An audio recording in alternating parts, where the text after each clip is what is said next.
Hi guys, it's Nathan from Nathan's DIY Garage, and today we're going to take the fuel pump out of a BMW E39 540. Okay, so we're going to start off. A couple things you should know: the fuel pump is on the passenger right rear. The sending unit is on the driver rear.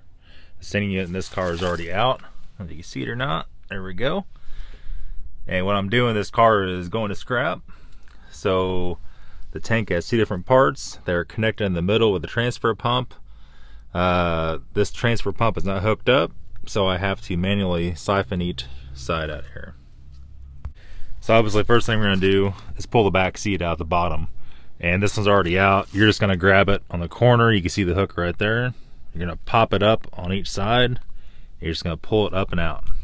So at that point in time, we're going to go ahead and lift the carpet up above that guy. And we're going to, and this stuff might break, it's pretty brittle after being this old. We're going to pull this guy here out, and it's going to expose 3 Phillips screws. One right there, one right there. There's going to be one right there. I'm going to go and pull those out and we'll come back. Okay, so before we pull that out, we got a few tools here. Basically, you're going to need a siphon pump. You're going to need possibly a pair of side cutter dikes or a Phillips screwdriver. Depends on what kind of clamp the hose has on it. In this case, I'm going to use a Phillips on the little impact to take the 3 screws out.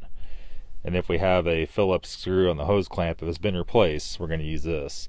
If not, you have to use a manual screwdriver. We have a pry bar, this guy right here. And you're going to see here in a little bit, once you take the big nut off the gas tank, we may or may not have to use this to pop up the pump sending unit. And we also have a straight screwdriver. And we have a pretty good sized hammer. You could use a smaller hammer. This is a 4-pound sledge. It just makes it a little bit easier. Okay, we're going to take out the screws.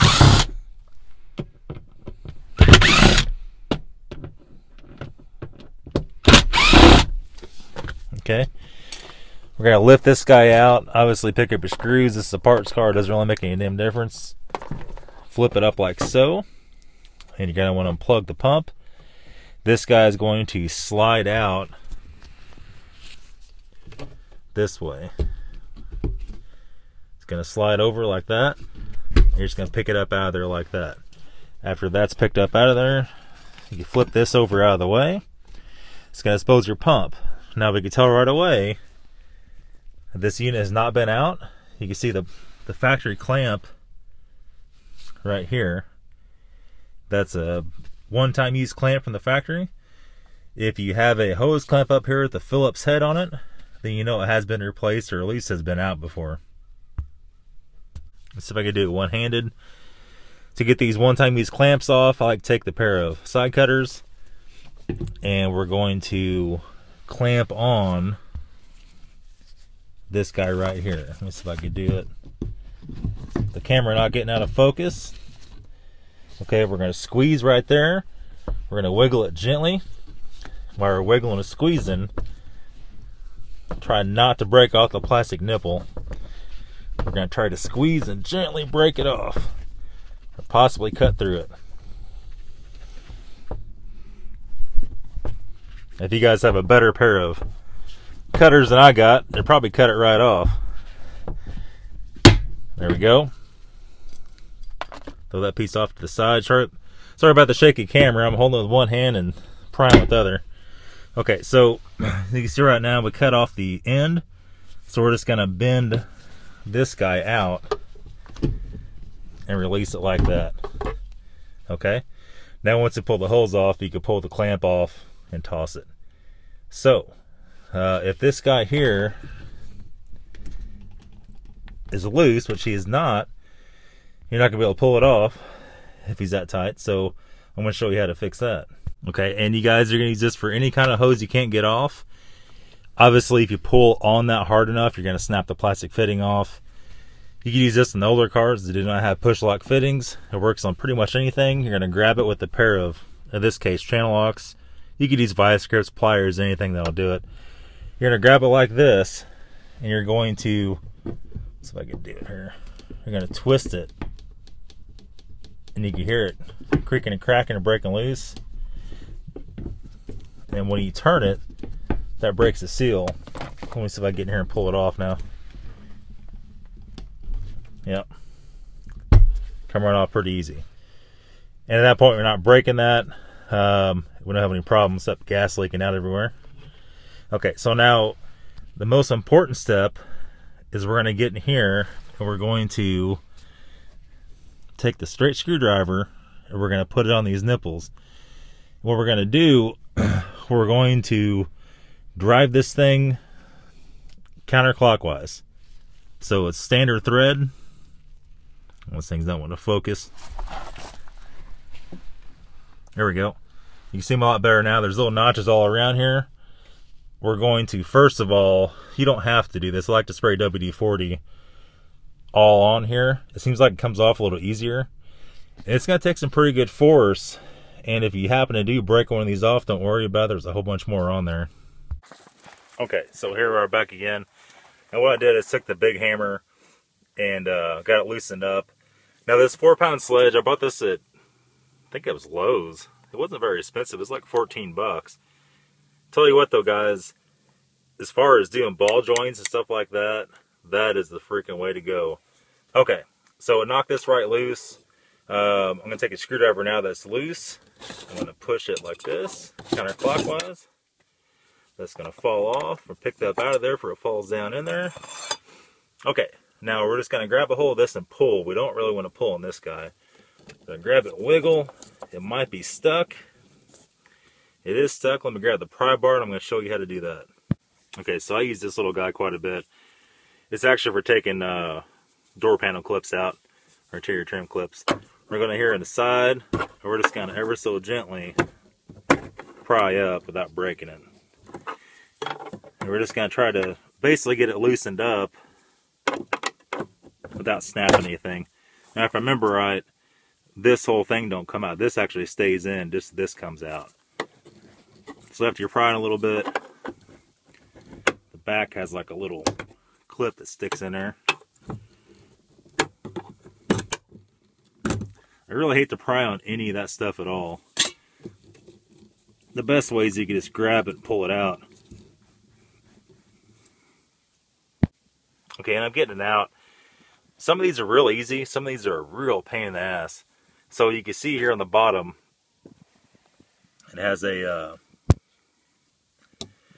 like a little solid lip that goes down in the little slot. Up here, I ended up getting it by just pushing up on here. And once it started to come, I got it out, no problem at all.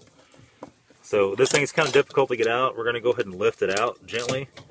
Now there is a sending unit level on this side. So by looking down the hole, we're going to fish this thing out of there very gently. So you don't want to break anything.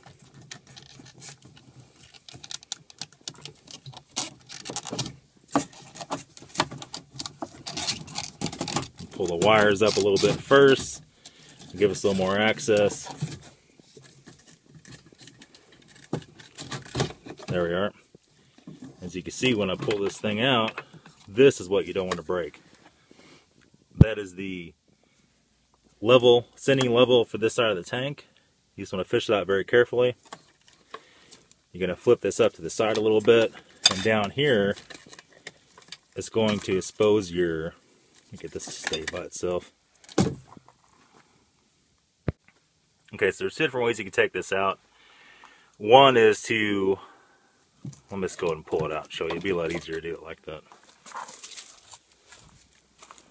Okay, so the first way would be to pop these guys off, these little latches. There's 3 of them. Pop them back, pull it out. It's kind of hard to do that in there. That's what I've done in the past. But you have to understand, a lot of these times I'm doing this is on parts cars, and some of the older E39s don't have quite this setup. So I'm not putting it back together. If you are putting it back together, you probably want to do it the other way. You can see there's 3 different little poles here, and those have a rubber mount that pops in the side of that right there. Okay, so you just go down here with a screwdriver, take a screwdriver, and just push them out, all three of them, pick the pump up out of there. That gets you the screen on the bottom. That's probably the best way to do it if you're going to put the car back together. If it's a parts car, you can do it the other way. And that's how you get the pump out. And we're going to go on, since like I said, this is a parts car, we're going to show you how to siphon the tank. Okay, so we're down to siphoning the gas out of here. You have to understand something when you go to use a siphon. They're all cheap-ass piece of crap, so you got to kind of bear with it. This is my favorite one. This guy has a hard pipe that goes in the tank and a squeeze ball and adjustment here, and it goes into the gas jug. You have to sit there and squeeze it. However, it will fill this tank up in about 5 minutes. This guy here works fine. It's just a basic siphon. You hold your finger over the end, you pump it, let it go. It only goes at a trickle out of here. It takes hours and hours and hours. That does work. Now yesterday was really cold outside, it's freezing weather. That did work. For some reason, this guy here, even though a WD-40 on the inside cleaned it out, in freezing weather, that thing would not work at all. But today it's not freezing, so it is going to work. So what we're going to do is make sure our nozzle's down in the fuel. We're just going to sit there and squeeze it.